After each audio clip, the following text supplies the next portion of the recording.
Bonjour, bienvenue sur ce chantier. Je vais aujourd'hui vous faire une vidéo sur la réception de chantier.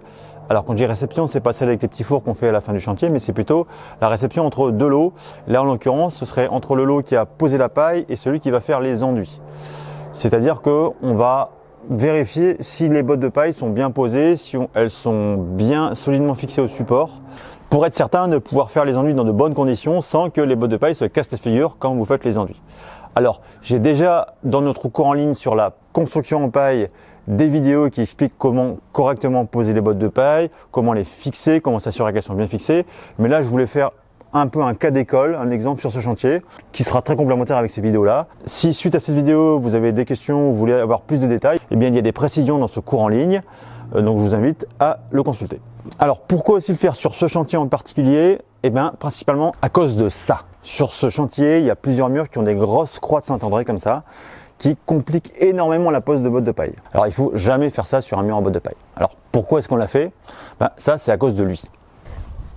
Moi? Oui, peut-être. Je suis pas sûr. Mauvaise foi caractéristique. Donc, en fait, à la base, s'il n'était pas prévu de faire de la botte de paille sur ce mur, on avait prévu de faire plutôt du terre-paille banché. Et dans ce cas-là, quand on fait du terre-paille banché, il n'y a pas de problème, on peut avoir des bois en plein milieu. Voilà. Sauf que voilà, la pose de botte de paille est tombée au mois de novembre. Donc faire du terre-paille au mois de novembre, c'est pas les conditions idéales. D'abord, voilà, c'est dans le froid, on met les mains dans quelque chose de froid, de glacé. C'est pas terrible, surtout en termes de temps de séchage derrière. C'est pas top. Et comme j'aime un peu les défis, on s'est dit, allez, on va quand même tenter de poser de la botte de paille sur ce genre de mur. On va voir un peu ce que ça donne. Bon, au final, ça l'a fait, on y est arrivé, c'est pas tout à fait fini encore. C'est forcément beaucoup plus long que prévu, mais beaucoup moins long que si on avait dû faire du terre-paille quand même. Le danger quand on fait ce genre de pose avec tous ces détails, c'est de mal poser les bottes de paille, qu'elles soient plus assez denses, qu'elles soient pas bien fixées. Donc c'est pour ça que c'est très important sur ce chantier de venir contrôler. J'ai déjà fait un contrôle la semaine dernière, notamment sur les premiers murs qu'on a fait. J'ai enlevé pas mal de bottes qui étaient mal posées, on les a fait refaire. Là, je reviens, on va le refaire un petit peu. Donc, c'est un peu le chantier idéal pour faire ça, pour faire un contrôle de bottes. On va justement pouvoir voir des cas où ça va pas, ce qu'on montre pas souvent en vidéo, et ce qui est certainement beaucoup plus formateur que quand ça va, quoi. En tout cas, c'est bien de voir les deux, quoi. Je vais aussi en profiter pour faire une vidéo pour expliquer comment poser les bottes de paille dans tous ces coins et toutes ces zones un petit peu en triangle, ce qui est toujours assez compliqué. Mais cette vidéo ne sera disponible que dans notre cours en ligne. Alors, l'idée, c'est pas de vous dire, allez-y, faites pareil. Mais même sur un chantier où l'ossature a été bien conçue, il arrive souvent quand même qu'on ait des zones un petit peu avec des coins biscornus, notamment s'il y a un pignon, mais il y a souvent des zones en triangle. On aurait pu avoir simplement des contrefiches dans les coins des murs, et donc là aussi il y aurait eu des coupes en triangle à faire. Donc c'est bien de voir comment faire. Mais en tout cas pour maintenant, le but c'est la réception du support et voir si les bottes sont suffisamment bien posées pour recevoir un enduit. Allez, on y va. On va d'abord vous montrer ce mur où la pose a été, on va dire, plus classique. Il faut peut-être que je vous montre d'abord comment ça a été posé et comment ça aurait dû être posé partout. Ce sera plus facile à comprendre. Ça se passe de l'autre côté. Voilà, en fait, on est sur un bâtiment qui est en poteau-poutre. Donc l'ossature est supportée par des poutres. Ça, c'est un charpentier qui l'a fait. C'est lui qui a voulu mettre ses croix de Saint-André absolument parce que ça le rassurait. C'est là où j'aurais dû insister pour trouver d'autres solutions, mais bref, peu importe. Donc nous, ce qu'on a fait par contre, c'est qu'on a fait une ossature secondaire. Donc on a mis des montants en bois qui sont espacés à peu près de la taille d'une botte de paille, parce que l'idée c'est d'enduire des deux côtés, donc on veut pas une plaque d'un côté, c'est pour ça qu'on n'a pas fait des murs type mob en ossature bois. C'était le souhait de la cliente qui ne voulait absolument pas de panneaux. Donc on a deux poteaux qui sont espacés de la longueur des bottes de paille, une longueur moyenne, et on a rentré les bottes de paille en force entre ces deux montants, c'est vraiment important qu'elles soient rentrées en force. Et ensuite bien sûr il faut fixer les bottes, puisque sinon ça fonctionne pas, la botte elle va se casser la figure.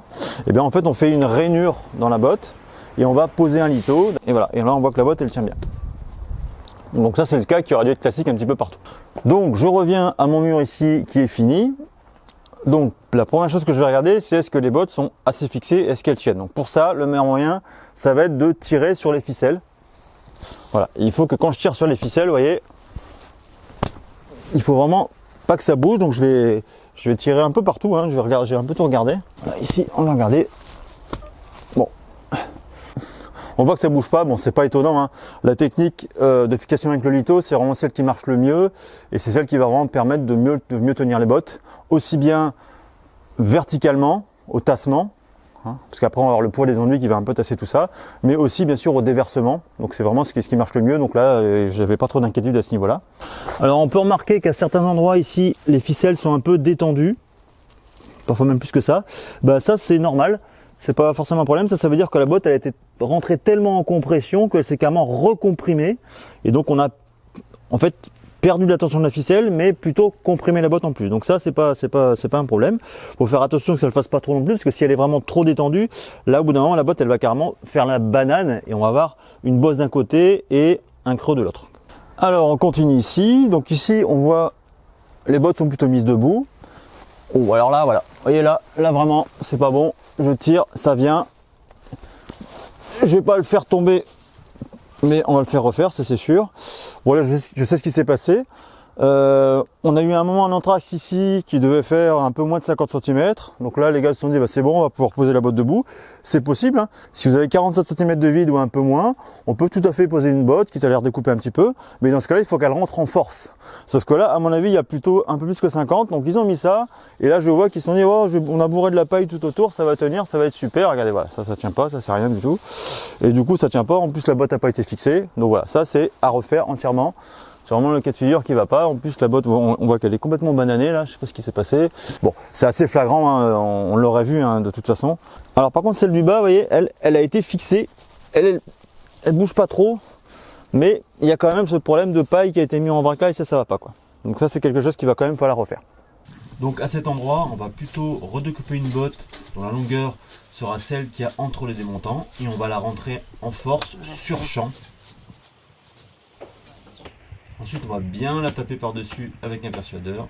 Voilà, ça c'est important, pour qu'elle rentre bien.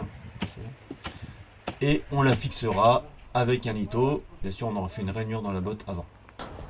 Alors bah là aussi, on a à nouveau une botte debout.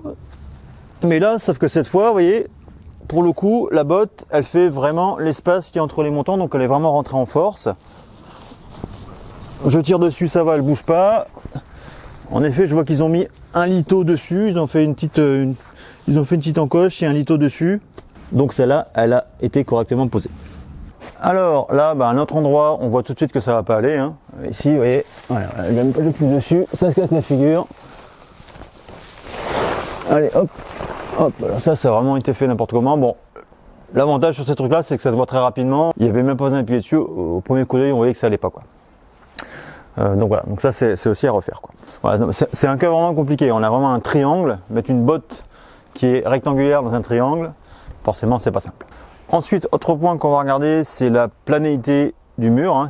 Si les bottes de paille ont été posées quand même droit, parce qu'en effet, plus vous avez de bottes de paille qui sont décalées, qui ne sont pas alignées les unes par rapport aux autres, ben, plus il va falloir charger en enduit, donc plus on va perdre de temps. Donc pour ça, on va prendre une règle, c'est bien de prendre une règle avec un niveau, voilà, et on va regarder un petit peu voilà, s'il y a des creux, des bosses, et si on est à peu près de niveau. Voilà. Bah, sur ce mur là, c'est pas trop mal pour un mur en botte de paille. Bon, en sachant que pour l'instant le mur, il n'a pas encore été redressé. Hein. On va passer un coup de débroussailleuse ensuite pour le redresser un petit peu. C'est là où on verra vraiment s'il est droit. Mais c'est déjà bien de jeter un œil à ce stade-là. Bon là, je vous ai trouvé un mur où justement ça va pas trop. Vraiment les bottes, elles dépassent pas mal. Il y a vraiment des gros creux. On le voit à l'œil. Hein, de toute façon, il n'y a même pas besoin de la règle. On voit que ici, voilà, cette botte là quasiment elle est en creux de 4 à 5 cm. Donc voilà, donc ça va falloir revoir ça, c'est-à-dire que à ce stade là on peut encore un petit peu agir dessus, c'est-à-dire avec des persuadeurs, hein, des gros marteaux en bois, on va taper d'un côté ou de l'autre pour redresser un petit peu les bottes. Voilà, donc on va faire ça avant de passer la débroussailleuse déjà, parce que sinon si on fait pas ça, ben, on va avoir un creux d'un côté et une bosse de l'autre, donc c'est beaucoup plus tendu à faire, donc c'est pas terrible. Donc c'est encore attrapable à ce stade. Les choses qui vont pas, bon ils n'ont pas fini de poser le mur encore, hein, c'est pas encore réglé, donc c'est peut-être ça aussi. Voilà, donc là il y aura à reprendre là-dessus. Alors maintenant, autre point qu'il va falloir regarder, c'est est-ce qu'il y a des trous, des espaces, des vides entre les bottes. Donc là je vous ai trouvé un mur où il y en a. Voilà, c'est-à-dire qu'on va regarder avec la main, si on enfonce la main, voilà, bah, c'est l'endroit, voilà, il va falloir un peu boucher ici.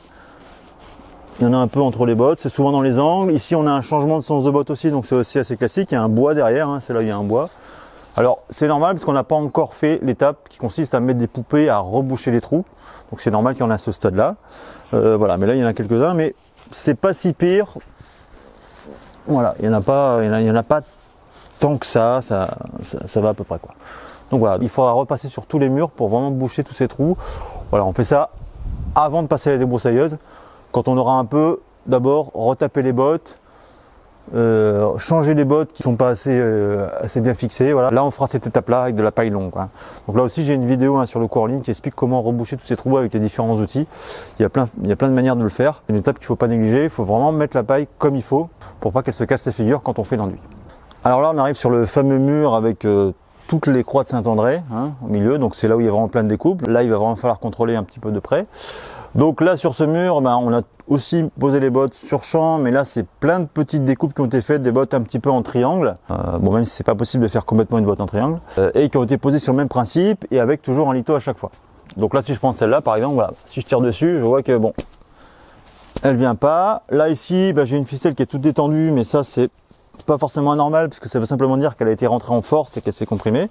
Et c'est là où il y a une deuxième chose à contrôler que j'ai pas contrôlé sur les bottes entières parce que je savais qu'il n'y aurait pas de problème, mais c'est savoir si la botte est suffisamment dense parce que quand on redécoupe des bottes comme ça, le risque aussi c'est de perdre un petit peu la compression des bottes. Faut savoir que les bottes ont été contrôlées au départ, c'est des bottes qui viennent juste du champ d'à côté. On était plutôt dans les 90-100 kg par mètre cube, donc on a une bonne densité. Mais voilà, quand on les reficelle, le risque c'est qu'elles se détendent quoi. Et donc ça peut être une des raisons d'ailleurs pour laquelle la ficelle est comme ça, c'est qu'elle n'a pas été assez serrée. Donc pour contrôler ça, on va essayer d'enfoncer la main dans le mur, vraiment dans le sens des fibres. Voilà. C'est-à-dire que là les fibres, on voit qu'elles sont comme ça, donc je vais essayer de passer vraiment entre les fibres quoi. Donc vous voyez, si j'essaie de rentrer la main, ici, je vois que ça rentre pas. Voilà. Dans l'autre sens, ça rentre quasiment jamais quoi. C'est pas possible. Donc c'est vraiment passer entre les galettes en fait. Voilà. Donc là on voit que il n'y a pas de souci, ça rentre pas. Je vais essayer de vous trouver un endroit où ça rentre parce que je crois qu'il y en a quelques-uns. Voilà, par exemple ici, voilà. Ici, typiquement là, voilà, là c'est vraiment, vous voyez, là ça c'est trop mou. Vous savez, voilà, ça c'est un truc, ça tient pas. Bon, ça, hop, ça fait un trou. Voilà, il va falloir le refaire. Voilà, typiquement, ils ont mis de la paille, ça va pas quoi. Donc voilà. Donc c'est vraiment les deux choses à contrôler, c'est est-ce que les bottes ou les morceaux de bottes sont vraiment solidaires du support, est-ce qu'elles tiennent et est-ce que c'est pas trop mou. Voilà, parce que si c'est trop mou, forcément vous allez mettre un enduit qui est quelque chose d'un peu dur, quelque chose de mou derrière. D'abord ça peut se casser la figure tout simplement, mais même si ça se casse pas la figure, parce que là c'était un petit coin, donc l'enduit finalement il aurait tenu sur ce qu'il y a un peu autour. Après si vous mettez un petit coup dans le mur, ça va casser quoi. Donc ça c'est pas terrible quoi. Donc voilà, ça c'est quelque chose qu'il va falloir regarder un petit peu partout. C'est vraiment à la fois voilà, la dureté, est-ce que c'est assez solide, voilà, est-ce que ça tient bien.